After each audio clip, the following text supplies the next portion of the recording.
Tim back here, video 5C. We're going to pick right up where we left off on putting in a tail servo. The one thing I didn't mention last video, when you create that hatch, make sure right at the back that you do put a piece of scrap wood right there. I don't know if you can see that, but you'll get the idea. And the reason is because you don't want to leave an open air hole here from your covering. So you just put something scrap across here right at the back of your hatch, sand it flush with the bottom, and that's all fine and good there. I already got the servo determined where I want to put it, and the arm sitting out to the side that I want the push rod to come out on. And I already just went ahead and drilled 4 screws and just set that in. Like I said in the last video, just make sure you set it so the arm doesn't protrude past the outside of your airplane there. Now we'll get on to the next part of it. I already determined where I want the push rod to come out at. Her and I looked at it. We want the push rod to exit just right about in here. So with just a single sheet of plywood in there, it's really, I mean, it's good enough, but I like to put a little backer in there. So what I did is I just found me a little scrap of balsa here, just shy of a 1/4 inch, maybe about half, it's about an inch long. And all we're going to do is just glue that in behind here, just like this, just to give something for that push rod to glue to. So let me get that in there real quick. This just takes a moment here. Get the CA opened here. That's an old bottle. But you're just going to put a nice little bead right here. Put a little bit on the bottom. And all you're going to do is just reach it in there, set it in place, and just hold it. Just like that. Now you don't want to go real big and bulky. You don't want to go too thin either. You don't want to use 1/8 inch or 3/32 piece on that or anything. You just want a little bit for the push rod to bite onto when you go to glue it in. And that's just a common sense thing, really. Okay, now that that's in, you put my glue up. Now we got to drill a hole. Now the way you do that is you take the case, and what you want to try to determine is the straightest line possible to get to your control arm, and right about here. So as you can see, you might be able to see it better this way. It's going to come out on this side of the airplane, but the control arm is on this side of the plane, so it's going to be almost right down that side. And so what we got to do is get the hole angled enough to where that push rod casing can go in without binding. And the way I do that is I just drill it out. Now I have these long drill bits here. These things are very good for this use. You can get these at your hardware store, places like that. They're just long drill bits. They're not too expensive. But the way I do it is I'm going to have to stand up here for it. Let me get my stool out of the way here. But what I want to do is I want to get right in the center of that. Try to stay in line with that servo and determine where I want it to come out at. I want to drill straight in. Don't go in real fast. You don't want to poke through the other side. Just like that. Now, of course, you won't be able to put the push rod through there because you don't have the angle. It's just going to fit in that way, and that's it. But here's how you fix that problem. Real simple. You take a drill, just get in there, and let the drill do the work. And just walk it back, go slow, let it cut it out.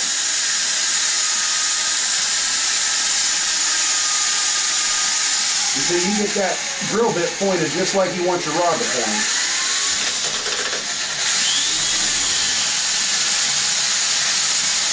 Work it back and forth a little bit, get it to cut out.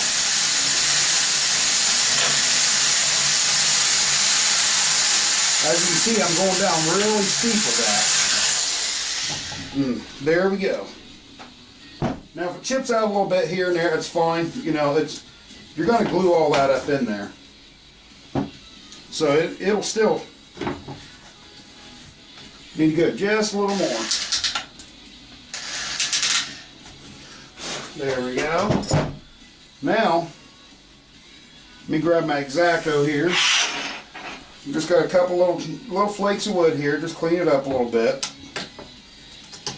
Now what that does, it creates, I don't know if you can see it. Let me see. Looks like you might be. It creates a long beveled hole. And that's what you want to get this rod in there.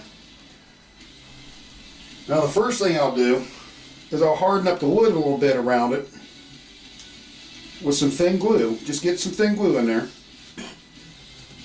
Just to make sure it's not broken or anything, which in this case it did break, but it's no big problem. We just want to glue that back. You just want to reinforce that wood up just a little bit. Take your hobby knife or something and clean it up some so you can get that rod through there. There's a little chip right there I need to get out. And one little piece right there I just want to scrape out of that.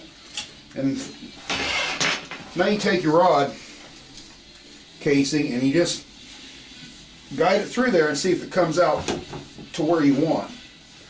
Now if it's not perfectly straight to it, it's fine. It will flex a little bit. But the straighter the strut you can get, the better. The key to this right here is just try not to get a bind in your rod coming through there once you have it all hooked up. Well, that I'm satisfied with. So let me push this casing up in there a little bit too long.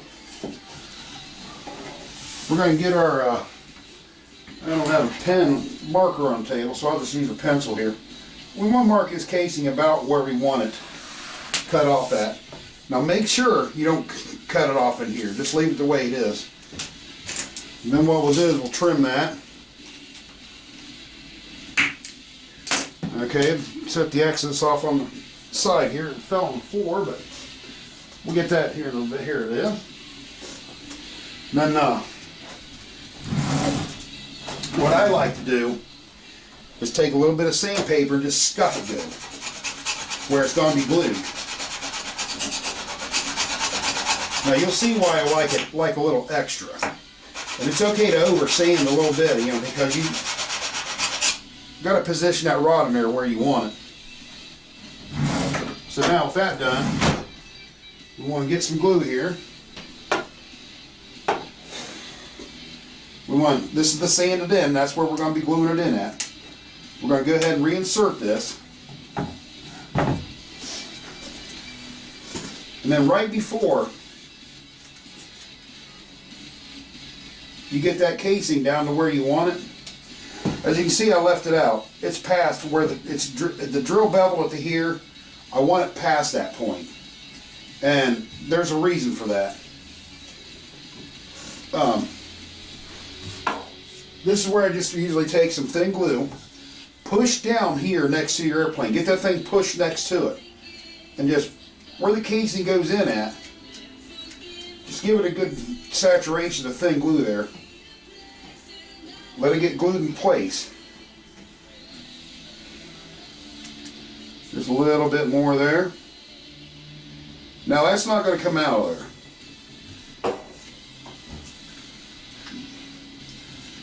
Then I'll take just a little drop of this right here, just right there where it can kind of grab onto the front of that. Let that soak in for a minute and just spray it off real quick. And now you're completely ready to do what's next to it. Now here's where I like these knives also. You can use a hobby knife, but I can get more control with these. What you want to do now is you want to shape this down. You just want to kind of trim off that plastic. Don't go too heavy and too hard on it. You don't want to gouge into your wood. But you want to trim that plastic off nice and flush. Just like that. Just take your time, nice little strokes. and it'll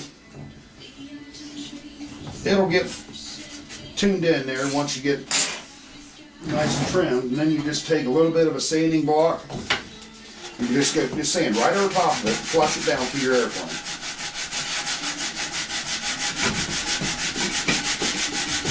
Just that. And there you go. Now you want to take your rod and you want to check and see if it's binding anywhere. And what you want is a nice smooth movement through that whole thing. And that's what I have. Now if you picture where your control horn is going to be, you can see that the angle is almost right about where the control horn is. And then inside of your airplane, it's lined up. It's under the servo right now, but it's lined up with that servo. So we're in good shape. So just that simple. Now we're completely done with that tail servo, all except for hooking it up. Excuse me. The next process we're going to be getting into in the next video, we're going to set up back here. We're going to add tail wheel to it. I have a bracket that I already chose.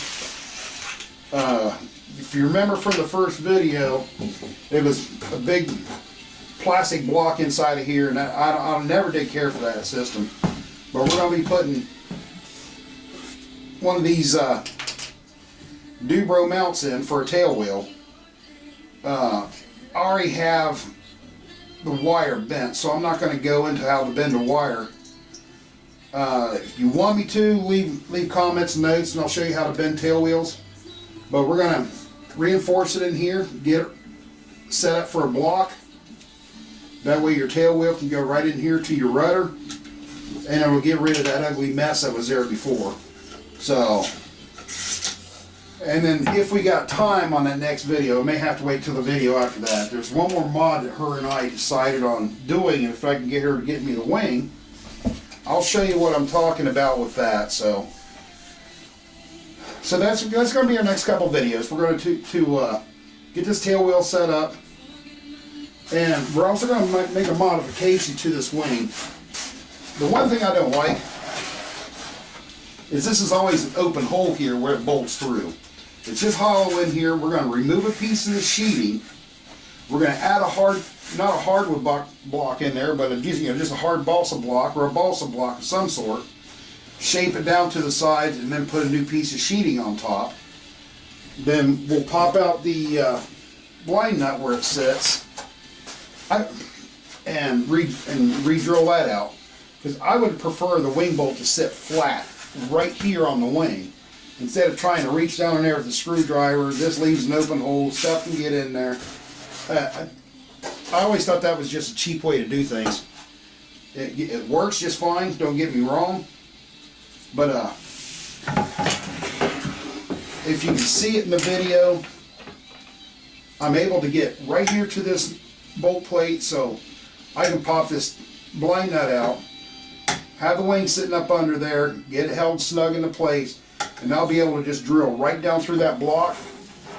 And that would just make it just a little bit easier to mount your wing on. You can just put that bolt in, you don't have to try to reach a screwdriver into that hole and screw it down. The bolt will just sit flush on the bottom with a washer, and you're good to go. So look forward to that in the next couple videos. This is Tim, TNT Arsonist 1. Thanks for watching.